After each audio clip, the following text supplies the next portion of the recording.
여러분,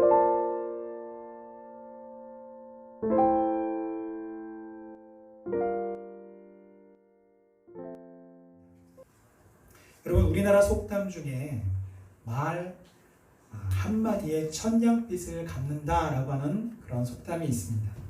이 속담의 사전적인 의미는 말만 잘하면 어렵거나 불가능한 일도 어떻게 한다? 해결할 수 있다라고 하는 그런 의미를 가졌다라고 말을 합니다. 자, 그런데 여기서 말만 잘하면이라고 하는 이 의미를 상대방의 정신을 쏙 빼놓을 정도로 청산유수와 같이 말을 잘하기만 하면 문제를 해결할 수 있다라고 하는 의미보다는 말만 잘하면이라고 하는 이 의미를 상대방의 마음을 얻을 수 있는 말을 한다라고 하는 측면으로 이해하면 좋겠습니다. 자, 그 대표적인 사례가 있는데요. 바로 과거 세계대전, 세계전쟁을 일으킨 전범 국가인 독일과 일본의 사례가 바로 그 좋은 예입니다. 두 나라 모두 침략전쟁으로 많은 사람들의 생명을 앗아간 끔찍한 일들을 저질렀습니다. 자, 그런데 독일이라고 하는 나라는 배상과 관련 시설 회복에 있어서 성실한 전후 처리에 힘을 다했을 뿐만 아니라 역대 총리로 오르는 사람들마다 말하기를 우리는 나치 범죄에 대한 영원한 책임이 있습니다. 과거 폴란드에 헤아릴 수 없는 그런 상처를 준 점에 대해서 머리 숙여 깊이 사죄합니다. 역사를 망각하는 자는 그 영혼에 병이 든 것이다 라는 등등 그렇게 말을 통해서 독일 때문에 고통을 당했던 수많은 사람들의 마음을 어루만지는 말로 독일에 대한 미움을 씻어내리는데 성공하고 있습니다. 반면에 태평양 전쟁을 일으킨 일본은 야스쿠니 신사의 전범들을 다 합살을 했죠. 뿐만 아니라 새로 총리가 되면 가장 먼저 야스쿠니 신사를 방문해서 참배를 합니다. 과거 침략 전쟁을 일으킨 그 자신들의 조상에 대해서 그 뜻을 기리고 그것을 반성하기는커녕 그것을 추앙하는 것입니다. 이처럼 역대 총리들뿐만 아니라 여러 정치인들도 말하기를 위안부의 강제 동원의 증거는 없다. 한일 합병은 한국이 원해서 이루어진 것이다 라는 등등 망언을 일삼아서 공분을 사고 있습니다. 그들의 말은 상처를 입은 사람들, 한국을 비롯한 과거 태평양 전쟁으로 피해를 받은 동남아의 국가 사람들의 그 마음을 어루만지기는커녕 오히려 더 큰 상처를 주고 있습니다. 여러분, 똑같은 전범 국가인데 독일은 전 세계 사람들의 마음을 얻고 용서를 얻었습니다. 반면에 일본은 한국을 비롯하여서 피해 국가들의 여전한 미움과 비판을 받고 있습니다. 여러분, 무엇이 이처럼 다른 반응을 만들어냈을까요? 바로 마음을 어떻게 다루었는가 하는 것입니다. 이처럼 마음을 다루는 것은 매우 중요한 것입니다. 오늘 저는 이 에베소서 4장의 본문을 통해서 우리에게 새 사람을 입으라고 명령하시는 그 하나님의 말씀에 우리가 성공적으로 순종하기 위해서는 반드시 우리의 마음을 성경적으로 다루어야 함에 대해서 함께 말씀을 나누고자 합니다. 첫째로, 여러분, 우리가 예수를 구주로 고백하는 것은 하나님의 은혜로 가능케 된 것입니다. 예수를 구주로 고백하는 사람은 하나님의 자녀가 되었습니다. 구원 이후에 하나님은 하나님의 방법으로 하나님의 자녀를 하나님의 형상에 이르도록 하나님의 자녀를 돌봐주십니다. 마치 우리 부모들이 신생아를 출산하고 나면 정말 열과 성의를 다해서 그 자녀를 돌보는 것 같이 하나님의 우리를 돌보시는 양육하심의 은혜가 있는 것입니다. 하나님의 막대기와 지팡이로 우리를 지키시고 돌보시며 이끌어 주십니다. 그런데 여러분, 이 하나님의 은혜에는요 분명한 목표와 방향이 있습니다. 그것은 바로 우리를 예수님의 장성한 분량에 이르게 하는 것입니다. 그래서 저희들이 오늘 함께 나눌 이 에베소서 본문의 1장, 2장, 3장까지는 하나님께서 우리를 위해서 무엇을 예비해 놓으셨는지를 기록하고 있습니다. 그리고 에베소서 4장, 5장, 6장에서는 그 하나님께서 우리를 위해 준비해 놓으신 것을 토대로 우리가 무엇을 실천해야 하는가에 대해서 기록해 놓고 있습니다. 그 중에 우리에게 첫째로 이렇게 말합니다. 우리 같이 한번 읽어보겠습니다. 시작. 성도 안에 있는 이방인의 습성, 이방인처럼 행하지 말라. 여러분, 이방인처럼 행하지 말라. 여러분, 이런 말씀을 왜 우리에게 주셨을까요? 왜냐하면 성도인 저와 여러분 안에 이방인의 습성이 남아있기 때문입니다. 그래서 우리는 하나님의 말씀을 몰라서가 아니라 알면서도 우리가 유혹의 욕심을 따라 썩어져가는 구습을 조차 죄를 저지를 때가 있는 것입니다. 자, 이처럼 이방인처럼 행하지 말라라고 말씀하시면서 이방인이 어떤 상태에 있는지를 오늘 본문 가운데 설명하고 있습니다. 그들은 세 가지입니다. 총명이 어둡고 무지하며 마음이 굳어져 있습니다. 자, 첫째로 총명이 어둡다라고 하는 것은 분별력이 없는 것입니다. 아무리 많은 지식을 쌓았고 인생의 체험 지식이 뛰어나다고 해도 하나님의 은혜에서 멀어지면 가장 먼저 드러나는 것이 바로 영적인 분별력이 사라지는 것입니다.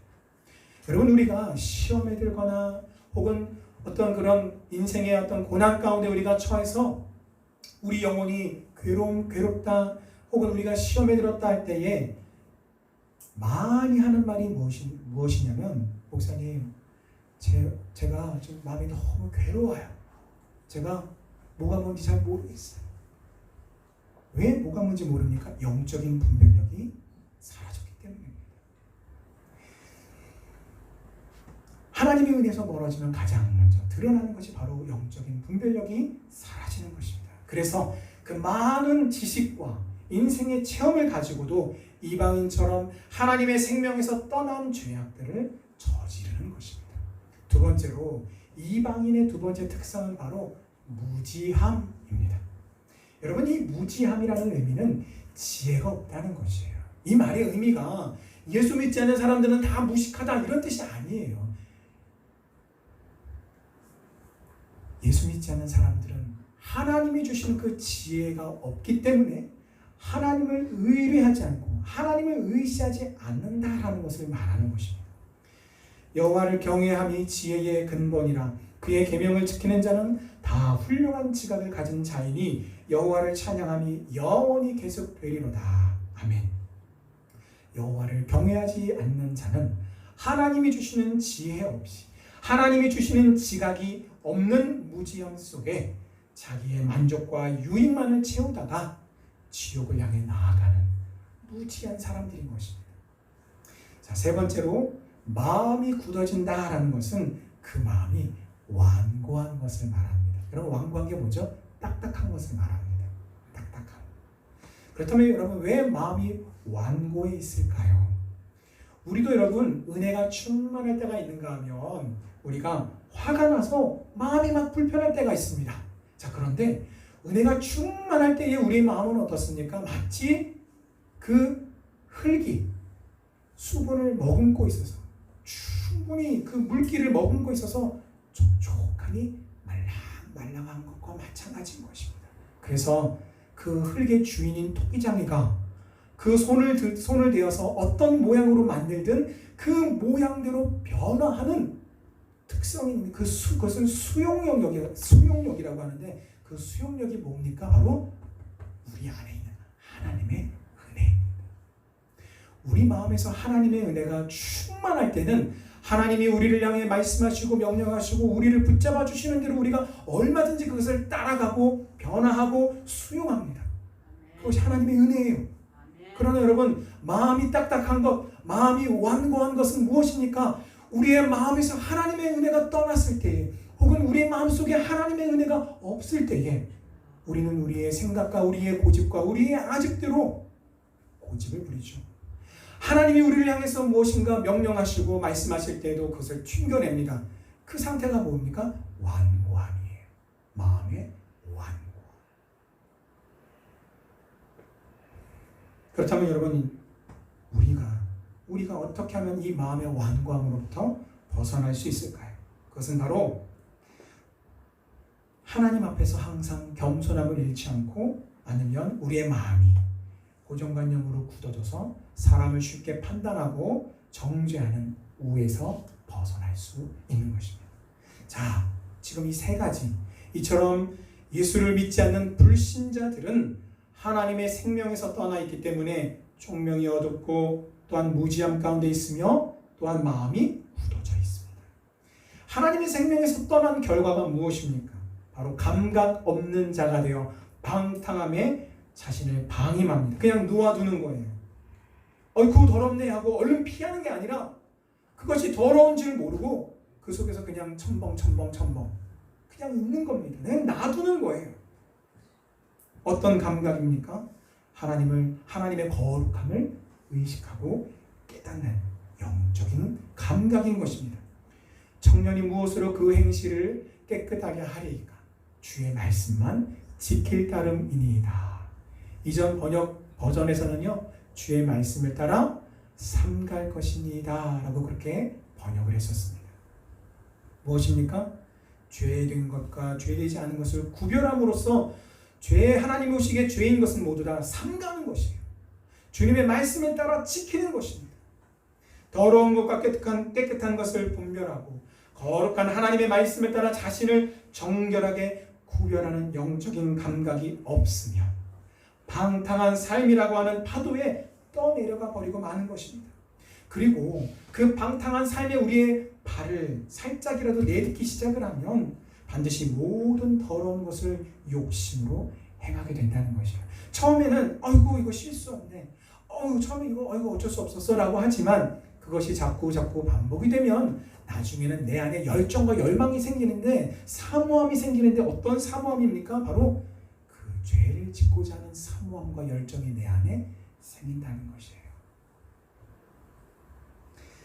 여러분, 이 모든 것이 하나님의 생명에서 떠나 있는 불신자들의 마음에서 일어나는 일입니다. 그러나 오늘 하나님은 성도인 저와 여러분을 향해 이와 같은 이방인처럼 행하지 말라라고 경계의 말씀을 주고 계십니다. 왜냐하면 우리는 이런 방탕한 삶을 배우지 않았기 때문입니다. 하나님은 단 한 번도 이런 삶을 우리에게 살라고 말씀하신 적이 없습니다. 오히려 내가 거룩하니 너희도 거룩하라고 말씀하시며 저와 여러분을 향한 높고 놀라운 계획을 가지고 계십니다.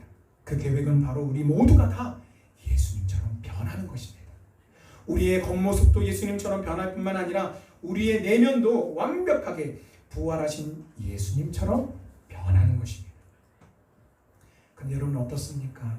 우리는 우리 스스로 나 자신에게 나는 이 정도면 나는 참 대단해, 난 참 좋아 이러기보다는 하나님 나를 이렇게 사랑하시는데 왜 나는 맨날 이 모양일까? 이럴 때가 혹시 더 많지 않으십니까? 나 자신에게 자꾸 실망해요. 여러분, 아무리 나 스스로에게 실망하고 과연 이런 나 같은 사람도 예수님처럼 변할 수 있을까라고 하는 회의가 든다 해도 하나님은 우리에게 그것이 가능하다고 말씀하십니다. 왜냐하면 그 놀라운 변화의 능력이 우리 자신에게 있는 것이 아니라 하나님께 있기 때문입니다. 하나님은 예수 안에서 지금도 저와 여러분을 만나기를 원하십니다. 왜냐하면 왜 만나기를 원하시냐고요? 만나서 우리를 예수님처럼 자꾸 변화시키기를 원하시기 때문입니다. 하나님 안에 있는 영원한 생명을 이 땅에서도 누리며 풍성한 삶을 저와 여러분이 누리기를 하나님이 간절히 원하십니다. 영생은 곧 유일하신 참 하나님과 그가 보내신 자 예수 그리스도를 아는 것입니다. 아멘. 하나님은 우리에게 유혹의 욕심을 따라 살라고 하지 않으셨습니다. 하나님은 우리에게 불법을 떠나고 하나님을 따라 거룩함으로 행하라고 가르쳐 주셨습니다. 하나님은 우리가 도달해야 할 표대를 주셨는데 그 표대는 바로 예수 그리스도입니다. 예수님의 장성한 분량에 이를 수 있도록 모든 것을 예비해 주셨습니다. 그러므로 우리의 해야 할 일은 무엇입니까? 이 모든 것을 위해서 어떤 것을 드려야 돼요? 제가 가장 오늘 처음으로 말씀을 드렸던 무엇을 다루어야 한다고요? 마음. 그러므로 우리의 마음을 주님께 드리는 것은 반드시 필요하고 우리의 마음을 다 들여서 하나님과의 인격적인 교제를 누리는 것이 필요한 것입니다. 그렇습니다. 우리의 마음을 다 드리는 것, 하나님과의 인격적인 교제를 누리는 것, 이것이 바로 이번 7, 8월 성경 통독을 대하는 우리의 마음의 자세여야 합니다. 오늘 본문 21절에 보니까 진리가 예수 안에 있다라고 그렇게 선포하고 있습니다. 진리가 예수 안에 있기 때문에 여러분 우리가 그 진리를 붙잡기 위해서는 어떻게 해야 됩니까? 주님과의 인격적인 교제를 통해서 그 진리에 대해서 배워야 합니다. 그래서 여러분 성경 통독을 통해서 주님을 만나야 합니다. 그래서 두 가지입니다. 첫째로 진리가 예수 안에 있으니 우리는 첫째로 주님께로부터 듣고 두 번째로 주님 안으로부터 가르침을 받아야 합니다. 이것이 성경 통독을 대하는 저와 여러분의 마음 자세여야 합니다. 비록 올해 저희들이 읽을 범위가 구약 성경이죠. 그래서 분량이 만만치는 않습니다. 하지만 저는 이 성경 통독을 놓고 하나님 앞에 새벽에 기도할 때마다 우리 성도님들을 위해서 기도할 때마다 진리의 말씀을 대하는 바로 이 두 가지의 자세가 우리 성도님들 안에 있게 해달라고 그렇게 기도하고 있습니다. 하나님, 성경 통독을 할 때 우리 성도님들이 주님께로부터 듣게 하여 주시옵소서. 주님의 그 진리를 듣게 하옵소서. 뿐만 아니라 주님 안으로부터 그 가르침을 받아 그 가르침대로 순종할 수 있게 도와주시옵소서라고 그렇게 기도하고 있습니다. 그래서 여러분 이런 마음의 자세로 이번 성경 통독에 임할 때에 하나님께서 그 참 진리의 말씀으로 우리의 총명을 밝게 하시고 또한 우리를 지혜롭게 하시며 또한 하나님의 선하시고 기뻐하시고 온전하신 뜻을 우리가 마음 먹을 때마다 부드러운 마음으로 그 하나님의 뜻에 순종하는 은혜가 저와 여러분 모두에게 임하기를 주님의 이름으로 축원합니다. 아멘. 우리가 이런 마음으로 하나님의 말씀을 대할 때 어떤 일이 벌어집니까? 단지 우리의 마음의 감동만으로 끝나서는 안 돼요. 거기에서 멈춰서는 안 됩니다. 하나님이 우리를 향해 이렇게 말씀하십니다. 더 전진하라. 더 앞으로 나아가라. 여러분 무엇을 향해 전진하라는 것입니까? 오늘 22절에서 말씀하십니다. 너희는 유혹의 욕심을 따라 썩어져가는 구습을 따르는 옛사람을 벗어버리고 첫째로 옛사람을 벗어버리는 거예요. 그것을 향해 전진하라는 것입니다. 머뭇머뭇하지 말라는 것입니다. 둘째는 무엇입니까? 24절에서 말씀하십니다. 하나님을 따라 의와 진리의 거룩함으로 지으심을 받은 새 사람을 입으라. 전진하라. 멈추지 마라. 앞으로 나아가라. 무엇을 향해요? 옛사람을 벗어버리고 새 사람을 입는 것을 향해 그와 같이 전진하라는 것입니다. 성경 통독을 통해서 하나님과의 인격적인 교제가 이루어질 때에 하나님은 우리의 마음을 어루만져 주십니다. 이 놀라운 사랑과 은혜의 터치가 이루어질 때에 오늘 23절에서 말씀하시는 것과 같은 우리의 마음이 새롭게 되는 놀라운 일이 일어납니다. 여러분 안 되는 것을 억지로 되게 하는 것은 작심해서 되게 하는 것은요 결국은 사람의 의를 드러낼 뿐이더라고요. 왜요?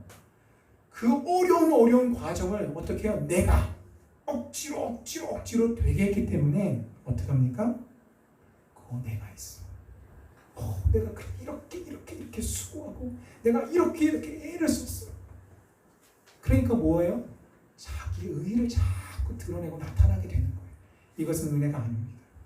우리의 힘으로 불가능한 것을 가능케 하는 능력의 역사가 언제 일어납니까? 바로 여호와 하나님께서 일하실 때에 일어나는 것입니다.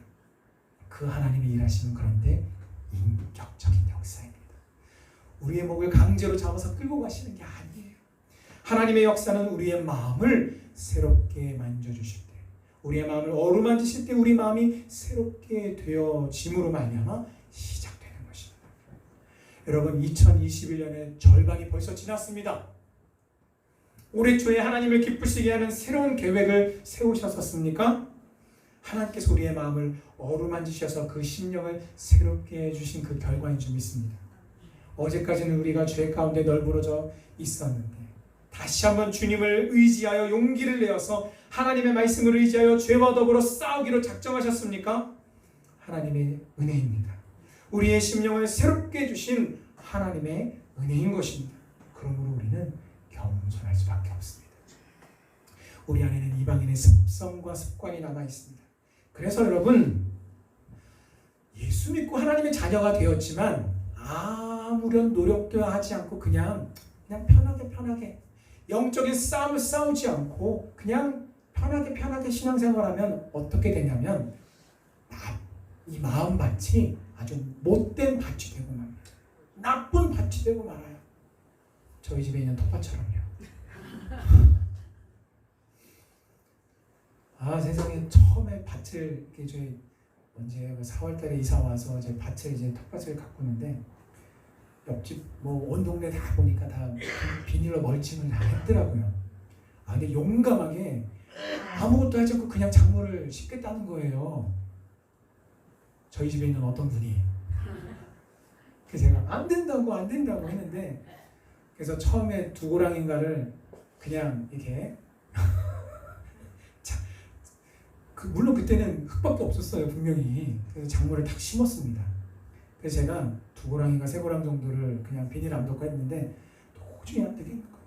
그래서 제가 비닐을 사다가 나머지 고랑을 다 이제 비닐로 덮었어요. 물론 비닐로 덮어도 그 안에 잡초는 계속 자라더군요. 하지만 덮은 곳과 덮지 않은 곳은 지금 완전히 다릅니다. 덮은 곳은 그래도 밭이네라고 싶은데 안 덮은 곳은요, 지금 어디가 작물이고 어디가 잡초인지 알 수가 없게 되었어요. 아주 나쁜 밭이 돼버리고 말았습니다. 이게 뭐예요? 내가 예수 믿고 구원받았지만 어떡합니까? 내 마음속에 있는 그 잡초들을, 죄악들을 계속해서 하나님의 은혜로 잡아내고 뽑아내고 제초하지 않고 그냥 놔두고 편하게 살아가면 이 마음밭이 아주 못된 밭이 되고 만다는 것이에요. 아까 말씀드렸던 이방인의 세 가지의 특성과 같이 총명이 어두워지고 또한 지혜가 없은 무지함 가운데 있고 마음이 굳어지는 그런 어떤 정말 말도 안 되는 그런 결과들이 성도들 마음속에 이루어진다는 것이에요. 그러므로 우리가 여러분 구원받았음에도 불구하고 삶의 모양을 들여다보면 구원받지 못한 사람처럼 살아가는 모습이 그 성도들 안에 있을 수 있다는 것이에요. 신앙생활을 오래 해서 우리가 직분은 받을 수 있을지 모르지만 믿음의 능력과 은혜를 체험하지 못하게 되는 것입니다. 경건생활의 껍데기, 빈껍데기만 남고 성령의 은혜와 기적의 역사는 체험하지 못하게 된다는 것입니다. 더 나아가서 오늘 하나님이 더 나아가라, 더 전진하라 라고 말씀하셨던 옛사람을 벗어버리는 것을 적극적으로 벗어버리지 않으며, 또 다른 말로 죄와 타협하며, 또 다른 말로 죄와 싸우지 않으면 우리의 총명이 어두워지고 무지함이 찾아오고 마음이 굳어지게 됩니다. 그래서 하나님의 거룩한 뜻과 영광을 위해서 살아가는 것이 아니라 자신의 더러운 욕심을 채우는 그런 삶을 추구하게 되는 것입니다. 이것은 하나님이 우리에게 가르쳐 주신 바가 아닙니다. 하나님의 뜻대로 살기 위해서는 우리는 반드시 옛사람을 벗어버려야 합니다. 더불어 우리가 옛사람을 벗어버린 후에 해야 할 일은 무엇입니까? 바로 새 사람을 입는 것입니다. 새 사람을 입기 위해서 우리가 해야 할 일은 바로 우리의 마음을 새롭게 하는 것입니다. 여러분, 이것을 다 더 잘 이해하기 위해서는 오늘 23절의 말씀을 조금 더 구체적으로 살펴봐야 합니다. 자, 23절의 말씀 한번 보십시오. 오직 너희의 심령이 새롭게 되어 라고 하는 수동태로, 수동형으로 이루어져 있습니다. 우리의 마음이 새로워질 때 하나님께서 우리에게 허락하시는 새 사람을 입어서 비로소 예수님처럼 승리할 수 있다. 여러분, 그동안 우리가 예수님처럼 승리하지 못했던 이유가 무엇입니까? 그 전 단계, 우리의 마음이 새롭게 되는 게 안 됐던 거예요. 이게 안 된 상태에서 우리는 결과적으로만 우리는 예수님처럼 될 수가 없어 라고만 그렇게 생각했기 때문에 안 됐던 것입니다. 아니, 바로 결과로 갈 수가 없습니다. 하나님 우리에게 요구하시는 것은 무엇입니까? 우리의 마음이 새롭게 되는 것입니다. 자, 그러나 내가 내 마음을 새롭게 하는 것은 내가 주체가 되는 능동적인 일입니다. 그러나 나의 마음이 새롭게 되어 라고 하는 것은 하나님이 주체가 되시는 수동적인 일입니다. 그러나 하나님이 하신다고 하여서 나는 아무것도 하지 않고 그냥 열심히 기도하기만 하면 어느 날 하나님이 나를 갑자기 그렇게 예수님처럼 바꿔주신다는 뜻이 아니에요. 이 말씀은 우리가 하나님의 뜻대로 순종하고자 결단하고 순종할 때에 그 순종하고자 하는 그 마음을 하나님이 보시고 기뻐하시고 하나님의 뜻대로 순종할 수 있는 은혜와 능력을 우리 마음에 부어주신다라는 의미인 것입니다. 이 원리는 성경 곳곳에서 하나님께서 우리의 믿음을 보시는 방식과 일하시는 방식을 통해서 보여주고 계세요. 그 대표적인 예를 함께 살펴보도록 하겠습니다. 여호수아 3장 14절에서 17절까지의 말씀입니다. 제가 읽겠습니다. 눈으로 한번 따라오십시오. 백성이 요단을 건너려고 자기들의 장막을 떠날 때에 제사장들은 언약궤를 메고 백성 앞에서 나아가니라. 요단이 곡식 거두는 시기에는 항상 언덕에 넘치더라. 뭐가요? 강물이 찰랑찰랑 만수위가 되었다는 것이에요. 궤를 맨 자들, 제사장들을 말합니다.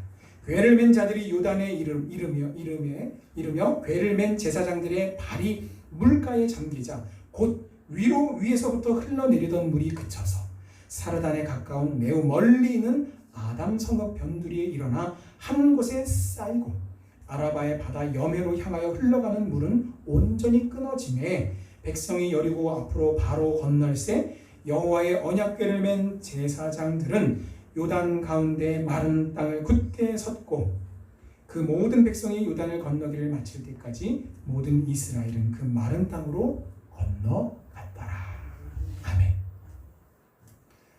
여러분, 만수위의 강물이 찰랑찰랑 흘러넘쳐서 도저히 사람의 방법으로는 건널 길이 없었던 거예요. 그런데 어떤 일이 벌어졌습니까? 하나님의 그 능력으로 말미암아서 강물이 오다가 우회했다는 얘기예요. 그러니까 이 사람의 힘으로는 댐이라도 쌓아야 될 텐데 이게 만수이다 보니까 이게 바로 가능하지 않았던 겁니다. 근데 어떻게 됐습니까? 하나님의 기적의 역사로 강물이 막아졌어요. 그래서 오늘 이 물을 가지고 쌓였다라고 하는 표현을 사용하고 있습니다. 여러분, 어떻게 물이 쌓일 수 있습니까? 여러분, 물이 쌓일 수 있습니까? 쌓일 수 있어요. 댐을 기억하십니다. 댐을 생각하시면 물이 그래도 쌓일 수 있구나. 뭔가 막아선 게 있다는 거예요. 근데 무엇입니까? 사람의 눈에 보이지 않지만 하나님의 능력으로 그것을 막아서서 물이 흘러내리던 물이 다른 방향으로 물길이 났다라는 것이에요. 그러니까 원래 물길이었던 땅은 다 흘러내려가고 바다로 여매로 흘러가 버리고 기존의 만수였던 강물이 어떻게 됐습니까? 맨바닥이 다 드러나게 됐다는 것입니다. 가나안을 정복하라는 하나님의 명령, 하나님의 뜻에 순종하여 지금 진격하고 있는 상황입니다. 그런데 눈앞에 요단강의 수위가 만수위여서 도저히 건너갈 길이 없었습니다. 그런데 어떡합니까? 언약궤를 맨 제사장들이 군대보다 먼저 앞서 나가서 그 언약궤를 맨 채로 요단강물로 들어갑니다. 근데 여러분, 말씀을 잘 보시면 발을 물에 딱 대자마자 강물이 딱 하고 끊어졌습니까? 아닙니다. 제사장들의 발이 물가에 잠길 때까지도 기적은 일어나지 않았습니다. 그런데 갑자기 기적이 일어났어요. 흘러내리던 물이 쌓이기 시작한 것은 어떻게 됐습니까? 만수위의 강물에 발을 담글 때까지도 아무런 일이 일어나지 않았으나 여전히 하나님의 말씀에 의지하여 물가에 그 발이 잠길 때까지 발걸음을 내디디자 그때 하나님의 능력이 나타난 것입니다. 하나님의 말씀대로 순종할 때에 기적의 역사가 일어나는 것입니다. 오늘 우리의 심령이 새롭게 되어라고 하는 말씀은 바로 이것을 우리에게 가르쳐주고 있습니다. 하나님의 말씀이 우리에게 은혜를 주실 때에 그 말씀대로 순종하겠다라고 하는 믿음의 결단이 필요한 이유입니다. 네, 이것은 우리의 책임입니다. 이것은 우리의 몫입니다. 우리가 결단해야 합니다. 순종은 우리의 몫입니다. 우리는 부족하고 우리는 연약하나 하나님의 말씀대로 순종하여 전진할 때에 하나님께서 그 강하신 손으로 우리의 심령을 새롭게 하실 줄 믿습니다. 하나님의 능력과 은혜로 옛사람을 벗어버릴 뿐만 아니라 하나님이 지으신 새 사람을 입게 해주실 줄 믿습니다. 오늘 본문 24절에서 하나님이 이렇게 말씀하십니다.